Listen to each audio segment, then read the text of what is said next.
Hello दोस्तों, आजकल हर माता पिता यही चाहता है कि उसका बच्चा स्वस्थ हो और उसके बच्चे का विकास काफ़ी अच्छा हो।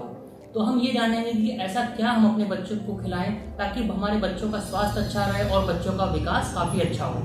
तो कुछ जरूरी पोषक तत्व होते हैं जिनके नाम ये हैं, जैसे आयरन हो गया, calcium, protein, vitamin C, vitamin D और फाइबर्स। ये 6 ऐसे पोषक तत्व हैं जिनको देने से हमारे बच्चों का विकास काफ़ी अच्छा होता है और हमारे बच्चों का स्वास्थ्य काफ़ी बेहतर रहता है। तो अब एक एक करके जानेंगे कि ये पोषक तत्व आपको किन किन चीजों से मिलेंगे। सबसे पहले बात कर लेते हैं प्रोटीन की। ज्यादातर प्रोटीन दूध में होता है, दालों में होता है, सोयाबीन हो गया, पनीर हो गया, उबला अंडा हो गया। तो इन सब चीजों में प्रोटीन की मात्रा भरपूर मात्रा में होती है। अब बात कर लेते हैं दूसरे पोषक तत्व यानी कैल्शियम के बारे में। जैसा कि हम सब जानते हैं कि कैल्शियम की कमी की वजह से हड्डियों में कमजोरी आती है, जिससे हड्डियां वीक हो जाती हैं। तो बच्चों में कैल्शियम की कमी भी नहीं होनी चाहिए। तो इसको पूरा करने के लिए क्या करेंगे?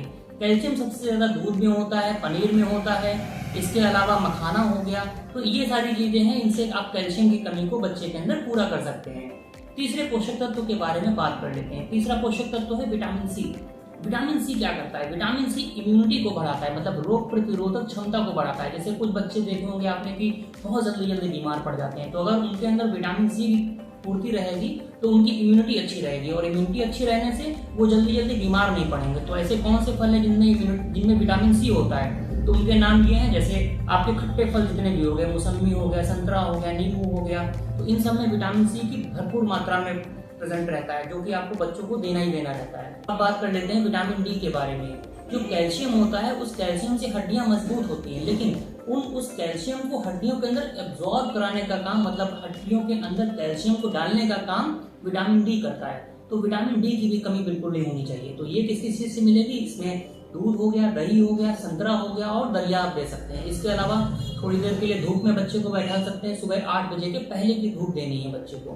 तो सनलाइट से भी विटामिन डी थोड़ा सा एक्टिवेट होती है, तो जिससे कैल्शियम जो है अच्छे से हड्डियों में एब्जॉर्ब हो पाए। अब बात कर लेते हैं फाइबर्स के बारे में। फाइबर्स का काम होता है पाचन तंत्र को मजबूत करना, मतलब जो बच्चा खा पी रहा है उसको पचाने का काम फाइबर्स करता है। तो फाइबर्स की कमी भी बच्चे में नहीं होनी चाहिए। तो ये चीजें हैं जिनमें फाइबर सबसे ज्यादा होता है, जैसे पत्तेदार हरी सब्जियां हो गई, अमरूद हो गया, रेशेदार फल हो गए। तो ये सारी चीजें दे दी हैं जिससे बच्चे के अंदर फाइबर्स की कमी ना होने पाए। अब आखिर में बात कर लेते हैं आयरन के बारे में। हमारे शरीर के अंदर हीमोग्लोबिन नाम का एक तत्व होता है, जो कि आयरन और प्रोटीन से मिलकर बनता है। और हीमोग्लोबिन का काम क्या होता है? ये हमारी कोशिकाओं तक ऑक्सीजन को लेकर जाए। अब अगर आयरन की कमी हो जाएगी तो हीमोग्लोबिन की भी कमी हो जाएगी। तो जिससे क्या होगा? बच्चे के शरीर के अंदर ऑक्सीजन की कमी होने लगेगी, जिससे बच्चा चलने फिरने पे सांस फूलना जैसा महसूस करेगा।